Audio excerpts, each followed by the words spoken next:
شریح کی ہے، تفسیر لکھی ہے، اس میں لکھتے کہ حضور کے عشق میں رونے سے بڑی کوئی عبادت ہے ہی نہیں۔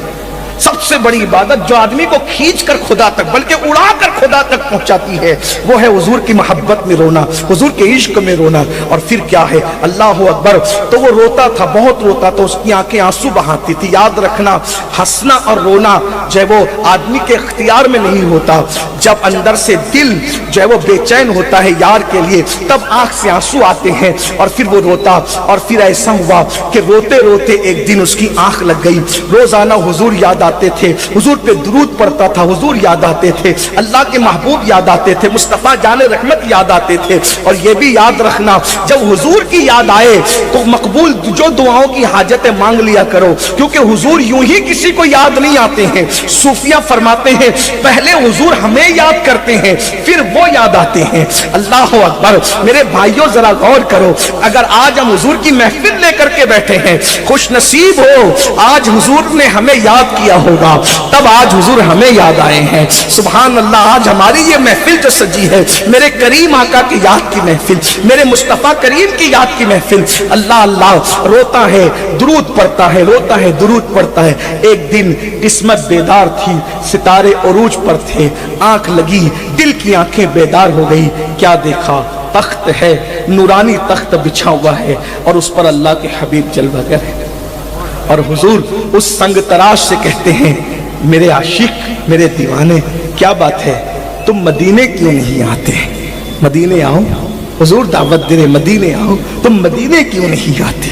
ہائے ہائے ہائے، اللہ اکبر۔ حضرت مصطفیٰ کریم صلی اللہ علیہ وسلم نے کہا، وہ رو پڑا حضور میری اوقات ہے میں مدینے ہوں، سرکار میں مدینے آؤ اور یہ دیکھو میرے گنبد کا یہ کنگرا ٹوٹ گیا ہے، اس کو آ کر تم تعمیر کرو گے۔ دنیا میں کروڑوں کلمہ پڑھنے والے تھے لیکن انتخاب کس کا کیا جا رہا ہے؟ درود پڑھنے والے کا۔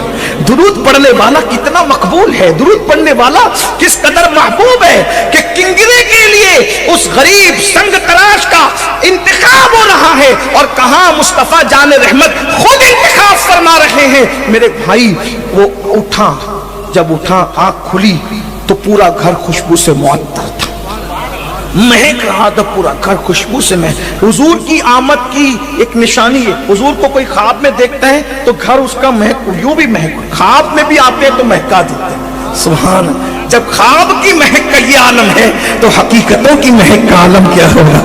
کیا مہکتے ہیں مہکنے والے، چلتے ہیں بھٹکنے والے، اور وہی دھوم ان کی ہے ماشاءاللہ، مٹ گئے آپ مٹانے والے۔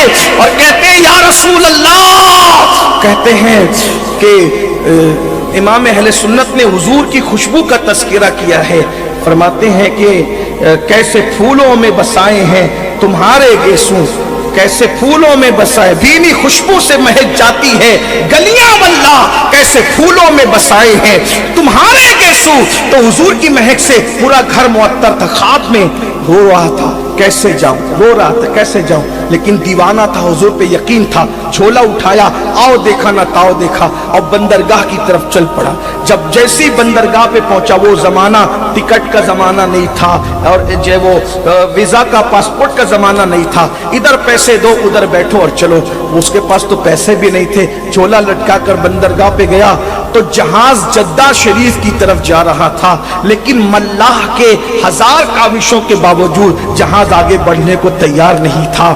ملاح کوشش کر رہا تھا لیکن جہاز آگے نہیں بڑھتا۔ اس دیوانے پہ نظر پڑی تو پوچھا کدھر کا ارادہ ہے؟ کہا مدینے جانے۔ کعبے کا نام تک نہ لیا، طیبہ ہی کہا۔ کدھر جانے کا؟ مدینے جانے کا۔ آؤ بیٹھو چلو۔ جیسی کشتی میں قدم رکھا، سفینہ سوئے جدہ روانہ ہو گئے۔ لوگ متاثر ہوئے، اسی کی وجہ سے رکا تھا جہاز، اسی کی وجہ سے رکا تھا۔ اب اس کے دل میں خیال آ رہے تھے سب کا اپنا اپنا معلم ہے، جدہ پر اتریں گے تو سب کو اس کے معلم لے کر کے جائیں گے، مجھے کون لے کر کے جائے گا؟ لیکن قربان، جب وہ بندہ ساحل جدہ پر پہنچا تو سب کے معلم کھڑے ہوئے انتظار کر رہے تھے، لیکن اللہ اکبر، ایک منظر آنکھوں سے دیکھا گیا اور لوگ حیران رہ گئے۔ لیکن اس